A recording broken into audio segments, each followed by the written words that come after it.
تخيل انك بتتعامل مع شخص لطيف جدا، كلامه حلو وبيفهمك كويس، لكن بعد فترة تبدأ تلاحظ حاجة غريبة. الكلام غير الأفعال، والكذب كتير، ومفيش أي إحساس بالذنب لما يجرحك. السؤال هنا، هل الشخص ده مجرد شخص أناني، ولا ممكن يكون عنده صفات من الشخصية السايكوباتية؟ في الحلقة دي هنتكلم عن الشخصية السايكوباتية، إيه معناها؟ إيه أهم صفاتها؟ هل كل السايكوباتي بالضرورة مجرم؟ وكمان هنتكلم إزاي نحمي نفسنا من الأذى النفسي في علاقات من النوع ده من الشخصيات. بس قبل ما نبدأ مهم نوضح نقطة مهمة. كلمة سايكوباتي بقت منتشرة جدا على السوشيال ميديا، وناس كتير بتستخدمها لوصف أي شخص قاسي أو مؤذي، لكن في علم النفس الموضوع أعمق من كده بكتير. مبدئيا كده، يعني إيه سايكوباتية؟ هي نمط في الشخصية يتميز بعدة الصفات. أول صفة ضعف أو غياب التعاطف مع الآخرين. تاني صفة عدم الشعور بالذنب أو الندم. ثالث صفة الميل بالتلاعب بالناس. رابع صفة الاندفاع والسلوكي غير المسؤول. وغالبا المصطلح ده بيكون مرتبط باضطراب نفسي معروف اسمه اضطراب الشخصية المعادية للمجتمع. لكن مش كل شخص عنده الاضطراب ده يكون سايكوباتي، ومش كل السايكوباتي يكون مجرم. طب ايه هي صفات الشخصية السايكوباتية بالتفصيل؟ أول صفة الجاذبية السطحية. الشخص السايكوباتي غالبا بيعرف يقدم نفسه بشكل جذاب جدا، لبق وواثق من نفسه، ويعرف يقول الكلام يخلي الناس تحبه بسرعة. تاني صفة الكذب المستمر.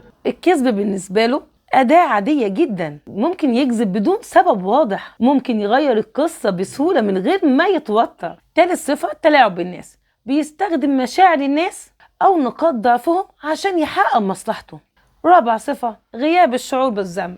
حتى وهو تسبب بأذى كبير للشخص غالبا مش بيحس بذنب حقيقي ولا بندم. خامس صفة البرود العاطفي. مشاعره غالبا سطحية أو محدودة حتى لو حاول يظهر عكس كده. طب هل السايكوباتيين موجودين حوالينا؟ ناس كتير بتربط السايكوباتية بالمجرمين أو القتلة في أفلام، لكن الحقيقة إن بعض الأشخاص عندهم صفات سايكوباتية ممكن يعيشوا حياة عادية جدا. ممكن يكونوا في الشغل، في علاقات عاطفية، أو حتى في الدوائر الاجتماعية القريبة، لكن المشكلة الأساسية غالبا بتكون في علاقات إنسانية، لأنهم ممكن يسببوا أذى نفسي شديد لآخرين. طب ليه الشخص بيكون سايكوباتي؟ علم النفس لسه بيبحث في أسباب السايكوباتية، لكن في عوامل ممكن تلعب دور قوي. عوامل وراثية، أو اختلاف في بعض وظائف الدماغ، أو تجارب طفولة صعبة، أو بيئة غير مستقرة. غالبا بيكون الموضوع نتيجة تداخل عدة عوامل مع بعضيها. طب ازاي نتعامل مع شخصية سايكوباتية؟ لو انت شكيتي انك بتتعاملي مع شخص عنده صفات سايكوباتية، في شوية نصايح ممكن تساعدك. أول نصيحة، حطي حدود واضحة، ما تسمحيش بتجاوزات مستمرة، ما تعتمديش على الكلام بس.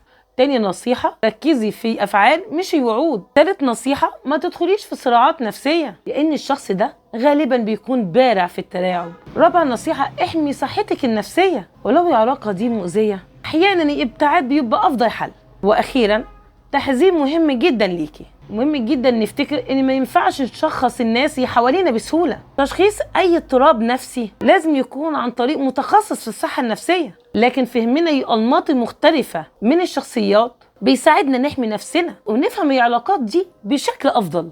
اي خلاصة، الشخصيات المعقدة موجودة حوالينا، لكن الوعي النفسي بيساعدنا ان احنا نميز العلاقات، بنميز العلاقات الصحية والعلاقات المؤذية. وبس كده، كان معاكم دكتورة أمل دانيال، دكتوراه في الصحة النفسية. لو عجبكم الفيديو اعملوا لايك واشتراك، ولو استفدت منه شاركوه مع أصحابكم. سلام.